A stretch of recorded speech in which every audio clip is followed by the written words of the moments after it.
What is up, everybody? It's Reverse here today, and we're gonna focus on some Nintendo news, some Nintendo controversy. So apparently, there's a controversy about the Metroid Dread price tag because people don't like that it's a 2D style game. They don't like how the visuals look for that game. They say, "Hey, why is this a full $60?" When we had games like Ori and the Will of the Wisp, games like that, or like Hollow Knight, or different like indie type games which look a lot better than Metroid, but are a lot cheaper. It's like, why are we paying 460 for Metroid? So it's been a debate about that. People are saying like, is this really worth the $60? So, like this post says, Metroid Dread $60 price tag being questioned, and a space where people spend hundreds of dollars on skins gets me every time. So I'm assuming he's referencing like games like Fortnite, but Fortnite that's a free to play game, so I can understand why a lot of people would spend money on skins because the game's already free. But I don't know. I guess what are the games like charging that you got to spend for skins on? I'm not really not sure, but let's see what some of these comments people are saying. If you're going to complain about Metroid's Dread's price and then turn around and fawn over all over $7 multiplayer only Battlefield 2042, you might lose some credibility to me. This is the thing here. This is the argument I've seen some of use for Battlefield 2042, which I kind of understand the $7 price range. Because if you're playing Battlefield 2042, you put like at least like 100 hours into that game. The $7 ain't nothing. If you go put like 100 hours into Battlefield 2042 and more, then it's like, of course, it's like $70. You got your money's worth at that point because it's like 100 hours for $70. That's kind of the argument that makes a lot of sense when people use for that price point for Battlefield 2042 and it being multiplayer only. If you put a lot of time into that game, then you might as well spend the $70. Like if they bring the next Fallout game with $70, it's like you can put a lot of hours, you can put a lot of time into that game. So might as well spend the 70. Even though I don't like spending 70 at all, but still I can see the argument made for that sort of price point for that game. So I see the argument. Yeah, argument is not as striking as you might think. I'm not a Battlefield multiplayer gamer, but it's pretty obvious which product was more expensive to develop. It's a lot more expensive to develop Battlefield 2042 than is Metroid. So yeah. What should be questioned is the $30 amiibo, which adds extra health and missiles. Does the amiibo do that? I know the amiibo had that feature. That was just like a toy that you collect. Okay. When you buy an amiibo, you pay $50 for a cool collectible figure. The game stuff is a bonus, unlike you're paying $30 and are only getting some meaningless DLC. Okay. There's absolutely no reason the game shouldn't be full price. Why do people think 2D games don't require as much as why do people think 2D games don't require as much work as 3D games? Because they visually don't look the same? Like, what? What type of question is that? Okay. I'm curious what the responses to this guy's tweet are. I think people are also comparing it to many indie Metroidvanias, saying, like, well, I can buy Hollow Knight for like 15, which doesn't make sense to me because for every genre the AAA games are in, there are always indie devs who sell the games for the same genre for cheaper. The point is, I can buy Hollow Knight for 15. We live in a world where Metroidvania as a genre is peak indie territory and is usually cheap. If you want to play a game like this, there are hundreds on Steam. Dread might do something different, but at a glance, it doesn't justify. And it's also a 2D game gameplay wise, but not when it comes to assets, animations, and such. It is just 3D as Mario Ice, for example, just with a fixed distance camera. Ori and Hollow Knight, which others use as arguments, can't really be compared. I mean, it's not even that. The game is still rendered in 3D, so really they're criticizing the camera angle at this point. They're all mostly kids who buy skins. They understand why a 2D Metroid game is important. They don't understand, I mean. Okay. I'm pretty sure I played 60 for Bloodstained Day 1 and it was only 20 hours long for 100%. And I still feel like I underpaid because it was enjoyable. Okay. Let's see. I was actually defending Metroid's price tag originally, but the more I see people jump out in front of Nintendo to take the bullet, the more I question here, why is it $60? The Ori games are $40 and they're pretty expensive and high quality. Dare I say higher quality? Okay. I'm not interested in telling people the game is worth it to them since it changes from person to person. It's just an observation.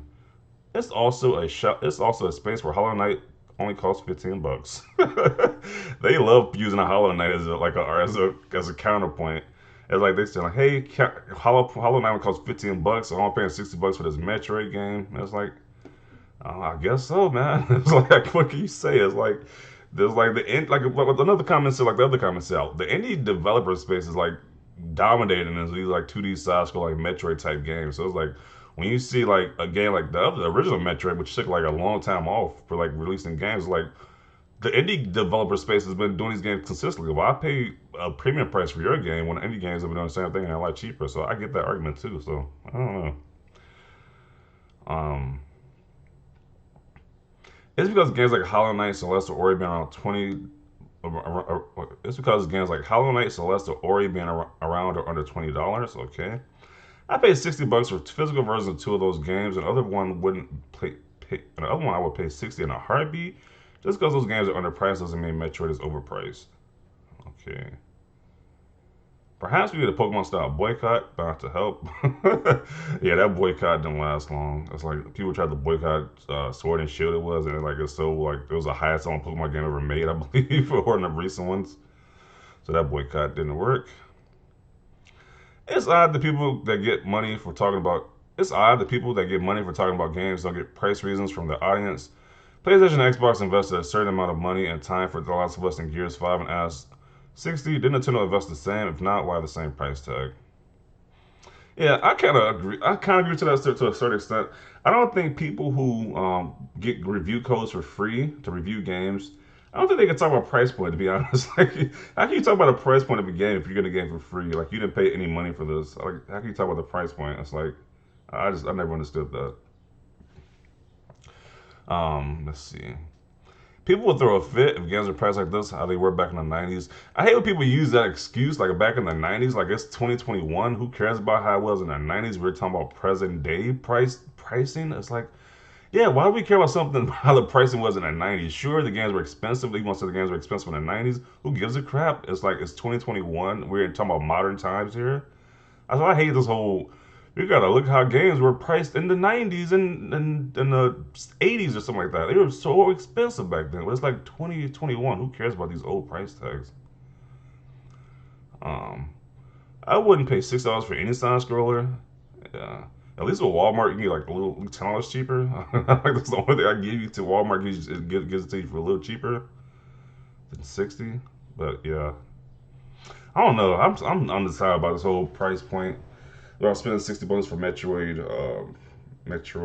Dread. I don't know. I might wait for a sale. To be honest, I don't really know why Nintendo has the price $6 right out the gate.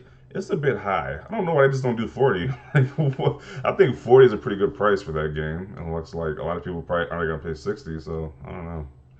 The reason you feel this way is because there are a lot of indie titles that are Metroidvania. There's plenty of games that are 60 that probably didn't deserve to be that price. You have no idea how many times I've been attacked for the past few days for buying the CE Metroid and the Amiibos. Yet these same people are dropping 70 effing dollars on a 7-map multiplayer only EA game. I can have thousands of hours of fun in that multiplayer game compared to a less than 20-hour Metroid game. Yeah, that's the argument people use. So when people start using that argument, they can put like at least 100 or 1,000 hours in Battlefield. And it's like you can't say anything about the $7 price point at that point. It's like obviously they're gonna get their money's worth. They spend like if they play like 1,000 hours of that game, so you can't use the argument anymore. Let's see. I like when people choose to be pissed off at the port of an older Zelda game titled with $60. I can see that. But when you're receiving a new game that was handled with emphasis, a vision, and care, keep in mind brand new for $60, I guess that's too much, huh? At least with that new Zelda game, it's like it's the whole 3D art style. It's like when it's like 2D, it looks like a indie game. But when it's like 3D, it looks like a big production based game. So it's just I guess perception. I don't know how people perceive it, but I don't know. I still that's $60 for that new Zelda remaster is still kind of rough though. Cause you're paying $60 for a remastered game. I don't know. I think Nintendo has a lot of stuff just overpriced a lot of their stuff. To be honest. Hmm.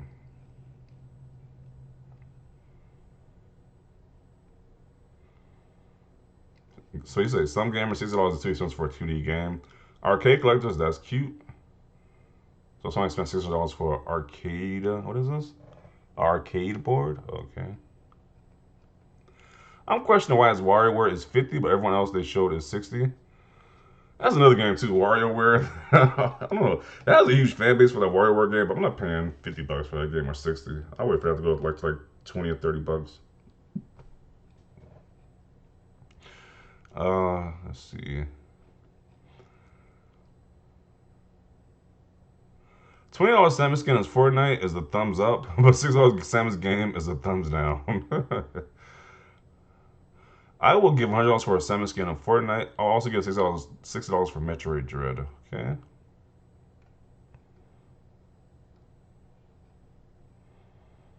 I've been critical of Nintendo overpriced imports and the like, but this is a brand new game. The price is pretty standard for a new first-party Switch game.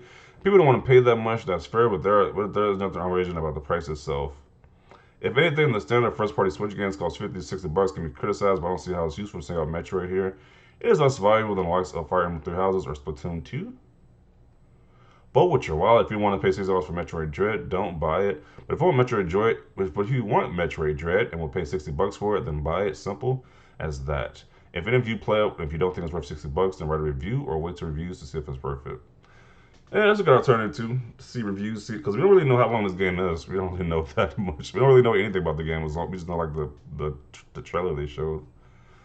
Um, I'm still on the side. I'm still on the side from about this game day one. Like I said, I know Walmart's gonna give you like a discount. Like it's gonna be 50 bucks at Walmart. But other than that, kind of wanted it to be a little bit cheaper than 50 bucks though.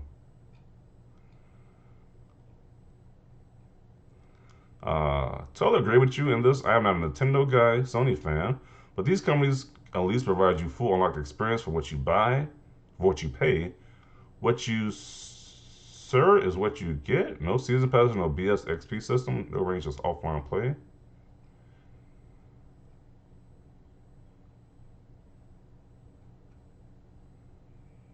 Poor people always missing out. I say the game should be divided into six and sold at $10 each, or just make it free. And he's like, what? Like, what are you talking about?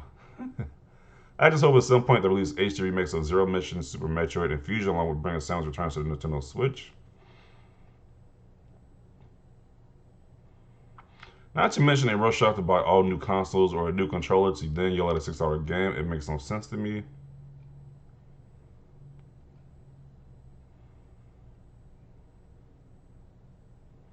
Honestly, it's all the games media fault. Everyone's freaking writing about a $7 game being brought up. So of course they're gonna do it with a $6, 60, 50, and so on.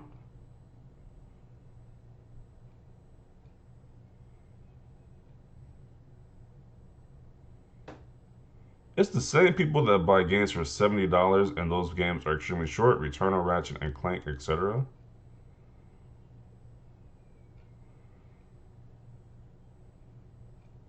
Yes, I'm included right here. So it's like there is a big debate about this still. Definitely see what side you stand on. Do you think this game is not worth it? We're not worth the full price, 60 bucks. Do you think it is worth it? Let me know down below. Leave a like if you like this video, and as always, thanks for watching, and peace.